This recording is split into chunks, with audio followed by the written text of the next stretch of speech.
very, very important regarding the issue of what is taking place in Egypt. So I'll just give a straight away important issue regarding the situation in Egypt and what took place in Tunisia and might be taking place maybe in other countries as well. Okay. First of all, you need to know a number of issues. I would like the brothers please to inshallah, I'm not going to really take a long time. Number of points I have really put here myself, just to remind myself and the brothers that we are the Salafis, we are followers of the scholars. We are followers of the inheritance of the Prophet ﷺ. Meaning we don't follow emotions, socials, or anything to do except that our scholars. We follow the scholars because those issues are major issues. They're not really small issues. They're to do with the ummah. And when it's to do with the ummah, we could refer to our scholars. It's very important. Number two, that we do not affirm batil, regardless. And we take the haqq from whoever he is, Because al-hikmah dallatul mu'min. If you find the wisdom in the mouth of a person who's a shaitan, we take it. So we have, for example, too many hikmah from the Sufis. Like, for example, مَنْ تَعَجَّلَ الشَّيْءَ قَبْلَ أَوَانِهِ عُوقِبَ بِحِرْمَانِهِ. He who hastens the matter before it is due, then he will be punished by being deprived from it. Do you understand that? Okay. If you hasten the matter before it is due, then you will be punished by being deprived from it. It's a hikmah. وَقَدْ يَكُونُ مَعَ الْمُتَأَنِّي وَقَدْ يَبْلُغُ الْمُتَأَنِّي بَعْضَ حَاجَتِهِ وَقَدْ يَكُونُ مَعَ الْمُسْتَعْجِلِ زَلَلٌ. Poetry says that the person who is slow, he might get some of what he wanted and wished to do. But the one who is fast, there will be a lot of mistakes. Which is true. That's the hikmah. Right. So we take the hikmah from whoever he is. We don't accept the batil from whoever he is. If it's batil, we're returning batil, regardless. So we are followers of the haqq. And also we know and we confess that there are leaders from the Muslim countries, leaders. They are to be tyrant. They are to be made in corruption. They have devoured and have taken and confiscated land, property, money from everyone. We have done that, we know that. They've done as well torture and killing. And they have ruled by other than the laws of Allah subhanahu wa ta'ala. But the way of rectifying the situation or passing a judgment regarding these people, we follow our scholars and our Salafi methodology. And for us, that we have the haqq is to be the most precious, we say at the same time that al-ghaya la tubarrir al-wasila. That goals does not justify the means. It's very important. If my goals is to implement sharee'ah or to change the ruler, we have to go through the legitimate and legislated and approved ways. Otherwise, we say to you, you cannot, for example, cure yourself with whiskey or alcohol. You cannot, for example, feed a poor person by robbing a bank. Can't do that. You want to feed the poor person, you do it through a legitimate way. You want, for example, to heal yourself, you cure yourself with something which is halal. So, al-ghaya tubarrir al-wasila is not a principle that we follow, it's actually a Zionist principle. It's a Zionist principle, as our Shaykh al-Albani used to say. I'm not going to go through the judgment ruling by the laws of Allah because it takes me another lecture. That ruling by the law of Allah, I will. But there is a lecture for me, I think it's maybe on Power Talk, it's been recorded already, that is regarding the Salafi manhaj of changing political issues. But I want to go through the sharee'ah or the sharee'ah judgment or ruling regarding the mudaharat, protests and the uprisings. Our shuyukh, from Shaykh al-Albani, Shaykh ibn Baz, Shaykh ibn Uthaymeen, they are of the very unanimous decision, which is the sharee'ah law regarding this issue. And anybody who contradicts, he has to bring the proof that mudaharat and uprising does not represent our way of objecting. Number two, it is not from the Islam, it is from the Westerns. Nothing to do with the Book of Sunnah or the companions. Number three, that the effect of it, like Shaykh al-Albani used to say, is regarding this issue all the time. He reminds us of hadith that regarding Isa alayhi salam. When Isa alayhi salam, he said to his people, مِن ثِمَارِهِمْ تَعْرِفُونَهُم. From their fruits you will know them. So from the fruits, from the outcomes of those uprisings and protests, we know what sort of devastation comes from that. any, have you ever sort of gained any benefits? No. Even in Tunisia, you will see, still in Tunisia, still the matter is not really has been done. And remember, in Tunisia it's different from Egypt because the person in Tunisia is a person, some of the scholars passed kufr upon him. He's not a Muslim. But even if the reader is a kafir, then you need to know that that kafir person as well, when we want to make a coup, there's conditions. For example, condition number 1, we have to ask our scholars. Condition number 2, that it is going to be more of a benefit, not more of a devastation.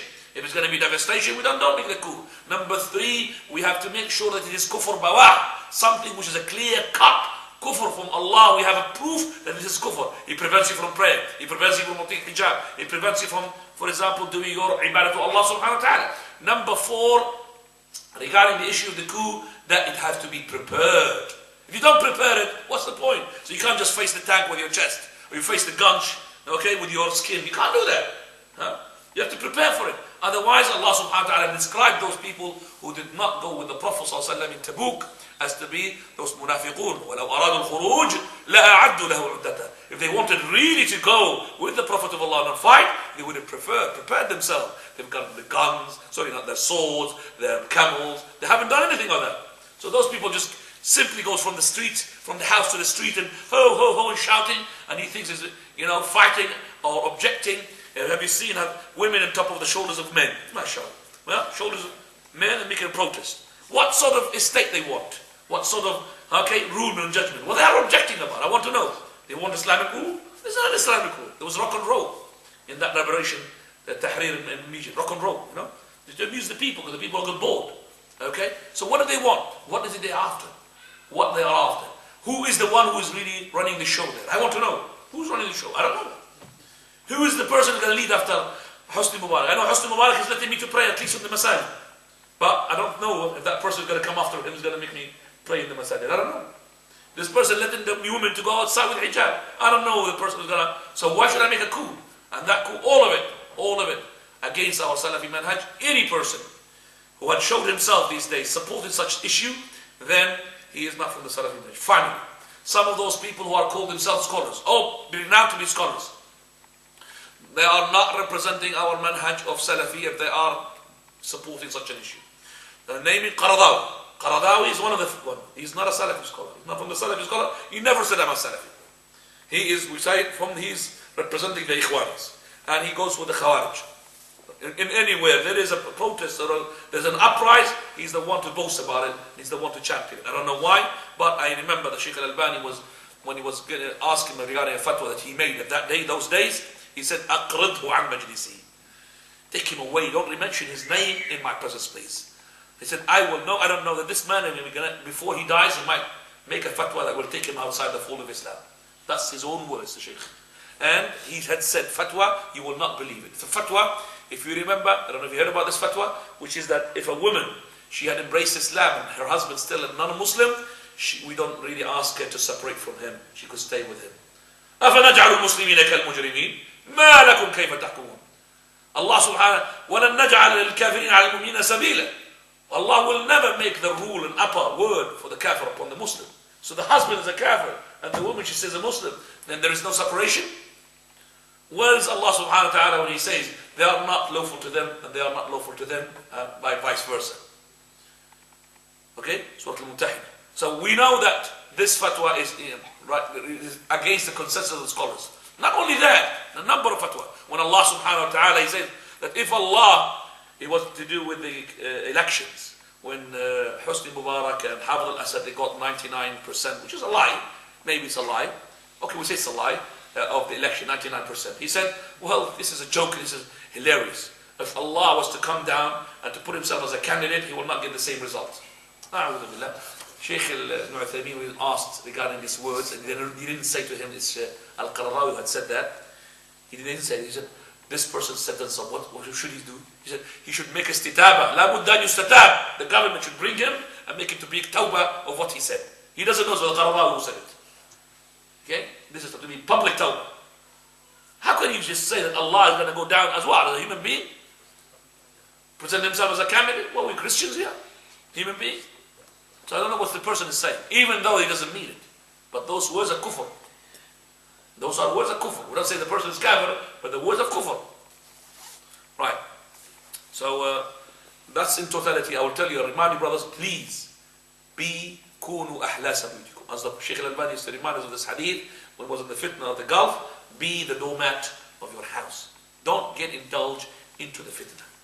Okay? And if you want to correct an issue, there is legitimate ways. For example, writing. For example, talking to their leader, going to them and making an advice. Not in the pulpit and telling the people to hate their leader. Not in the street and then they will have people killing one another. Because a protest, there is no such thing, peaceful protest. Is there? There's no peaceful protest. They're looting, breaking cars. What are they trying to achieve? How much money the Egyptian people have lost? How much money have the Egyptian people lost? A lot. And I remind myself, and I remind as well those brothers as well, regarding what happened at the time of Uthman radiallahu anhu. You know, Uthman radiallahu anhu, some people, they didn't like what he had done. Like, for example, he had employed some of his relatives. And he said as well, Uthman, he said, are you enraged because of that? Didn't you know that the Prophet ﷺ, he had appointed Al-Abbas radiallahu anhu, so and so? Isn't he his uncle? Why did you go against the Prophet of Allah? When he employed those people, it's not because they are his relatives, because they are the best for that job. So Uthman radiallahu anhu, he was disliked from those hypocrites, some people. But some of them, they were genuine. They came to Usama bin Zayd, and he was the most closest person to the heart of Uthman in those days. And they told him, go and talk to him, told him about this, they got this issue, complain about this. Usama refused until they have insisted. And Usama then went there. And then he talked to him and he said to him, Wallahi, I've been pushed to do that. And he talked to him regarding such an issue, and he said, I did not want to talk about things that I will be the first person to talk about. I did not want to mention in the presence of the Khalifa something that he hasn't heard before. So he's saying that I have told him in secret. And then he told the people, don't you think that I talked to him? He talked to him before. Do I have to really boast about it and tell everybody that I talked to him so you could know about it? No. You could just do it what? Secretly. And that is what, as well, one of the companions, what's his name? Hisham ibn Hakim. And another person, Iyad, or Ghanm ibn Iyad, I can't remember, that he was a leader. And that leader, he was beating up somebody. Hisham ibn Hakim, he told him off in front of the people. Why do you beat that person up? How can you beat him up? So, and he left. And then Hisham ibn Hakim, he realized he did a mistake. So he came back to the leader. He said to him, I'm sorry what I've done, but don't you know that the Prophet ﷺ said that the most person who would get the severe punishment on the Day of Judgment, that the one who would torture the people in this dunya. He said, well, we have accompanied those you have accompanied, meaning the Prophet of Allah, and we have heard those as well what you have heard. But did you hear the Prophet ﷺ, Man arada an yansaha li amir, li di sultan, he who wants to give an advice to a person who's a sultan, to an amir, then liyakhud biyadeh, let him take on his hand and let him talk to him, not openly, in secret. If he accepted, he accepted. If he did not accept it, then you have to let it go. Look at that. And then he said, I fear that you are daring yourself, Hisham, you're daring yourself. I fear that you will be one day too much daring on the sultan, that the emir, the khalifa will kill you. And then you will be labeled the killed person of the khalifa of Allah subhanahu wa ta'ala. Do you understand that? You'll be labeled the killed person of the khalifa who is appointed.